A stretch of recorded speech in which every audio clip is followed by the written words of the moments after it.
Hi everyone, I'm Cheryl and welcome to my sewing room. I really enjoy reading all of your questions, comments, and suggestions. So much so that every Monday I release a video on answering your questions. So keep those questions coming. You never know, they just might get answered in a video. And before I get started answering your questions, follow me on Instagram for behind-the-scene photos of current video projects that I'm working on. And occasionally I throw in some pictures of a little fabric buying trip that I made, and also check out my Facebook page. One of the questions that I keep getting asked is, did I make this little sewing caddy? No, I didn't. I bought it many years ago. I don't use it a lot. I occasionally use it when I need to go into another room where I have a sewing machine and I want to carry some items in there with me. But let me show you what I really use. I was always knocking over either the fabric caddy or a little tray that I use onto the floor, and I got really tired of bending over to pick it up. So what I did was I'd taken my little plastic tray that I got at the dollar store. On the bottom is Velcro. On the table over here is the other half of the Velcro, and I just stick it on there, press down, and I can hit it all I want and it doesn't fall on the floor. So if you're clumsy like me, this is a great solution. Sue wanted to know if I had a video on how to make a bedspread. No, I don't. Most of my bed covers that I make are just little throw blankets or lap quilts. It's very involved when you want to make a large bedspread. You can buy patterns like this. I've had this pattern so long, it's very, very old. The paper's even turning yellow. But if you do want to make a large bedspread or bed comforter, click on the link in the upper right hand corner and it will tell you how to calculate their measurements to get enough fabric to cover the bedspread. Christina had a problem with some fabric she bought that had a really bad smell. That's happened to me a few times, and maybe you've bought a pair of really dark denim blue jeans and they've smelled too. Usually it's the fabric dye that they used that smells really bad, and it's almost impossible to get rid of it. I've washed and rewashed and rewashed. Now, if any of you out there have found a solution as to how to get rid of that smell, please leave a comment in the comments section. One of the things I do suggest for everybody, before you buy the fabric, it must pass the smell test. If it has a really strong odor, you may want to pass on purchasing it. Pat and Brenda were having a conversation in the comments section about the seam allowance on the pajamas, specifically in the crotch area. They wanted to know why I went from 5/8 of an inch down to 1/4 inch. When you're working on curves, things will lay better the narrower the seam is. So to get your pants to fit comfortably, you would start up at the waist area doing 5/8 of an inch and then come down through here 1/4 of an inch. This way you don't have to do little clips with your scissors so that the fabric will lay better, because that fabric could start unraveling. So that's the reasoning behind going down to 1/4 inch. Reverend Lynn had a question about, do I pre-wash my fabrics? And I get asked this a lot. It all depends on what I'm going to do with it. If it's 100% cotton, cotton is going to shrink. And so you may want to pre-wash it, especially if you're using really dark fabrics alongside really light fabrics. For instance, making a quilt block and you've got deep red and a white background, you may want to wash those fabrics because that red dye will seep out into the white fabric when you wash it. And I've had a few problems with that. They just get destroyed. So if you're using deep dark colors, pre-wash.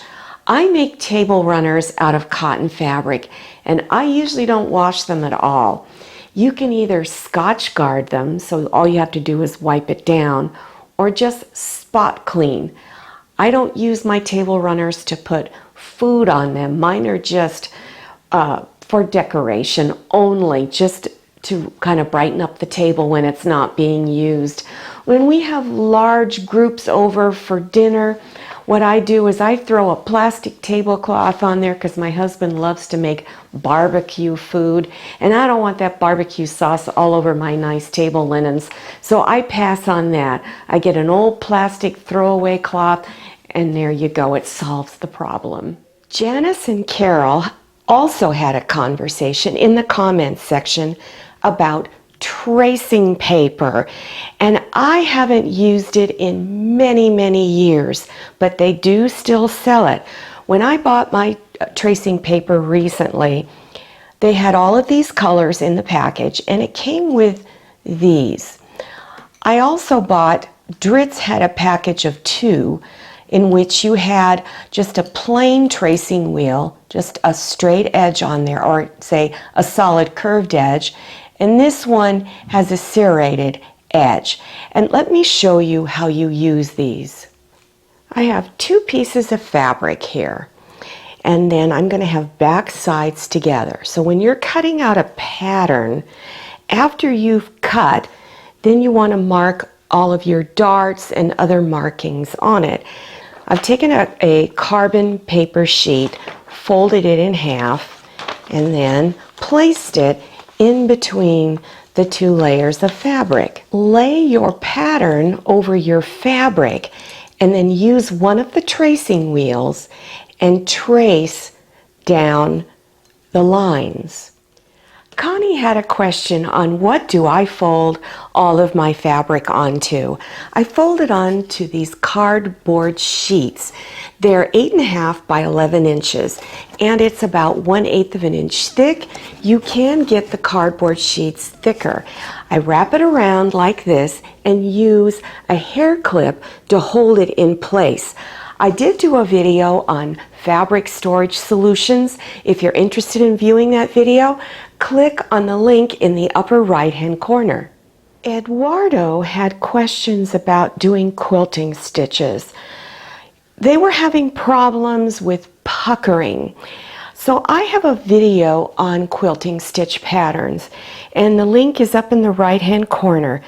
If you're having problems with a lot of puckering, you need to use a walking foot. What the walking foot does is it feeds all the layers of your fabric underneath this walking foot presser foot, and it feeds it through evenly. So if you are doing a lot of quilting, I recommend you purchase one. You can find them on Amazon.com or go to a local sewing machine store where they sell them and look there to see if they can help you get one. One of my viewers also asked about piping on pillows, and I'm sorry I didn't mention your name. I just couldn't find my notes with your name on it.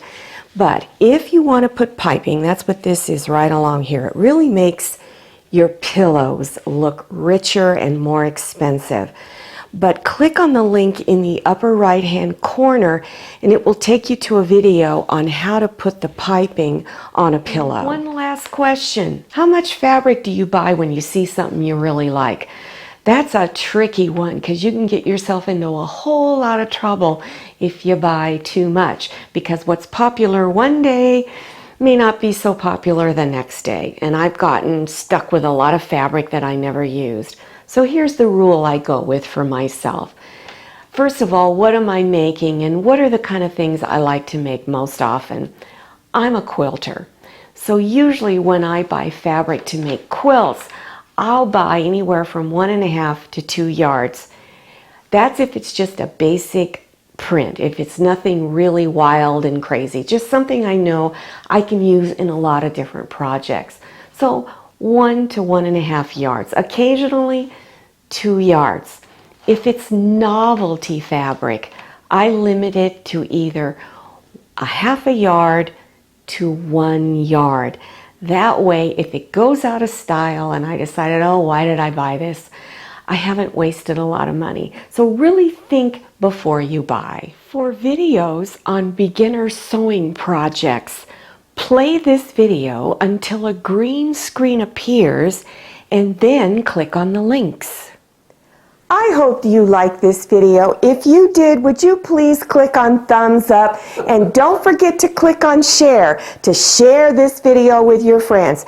And if you haven't subscribed yet, click on that red subscribe button down there in the lower right-hand corner. Don't forget to click on that little bell and enter your email address so you can receive email notifications about my latest video. If you haven't received notifications, then go to your cell phone, click on settings, and turn notifications in the on position. I'm Cheryl, this is Steve, this is Sue, and this is Manny. So glad you came to my sewing room. See you next time, and happy sewing!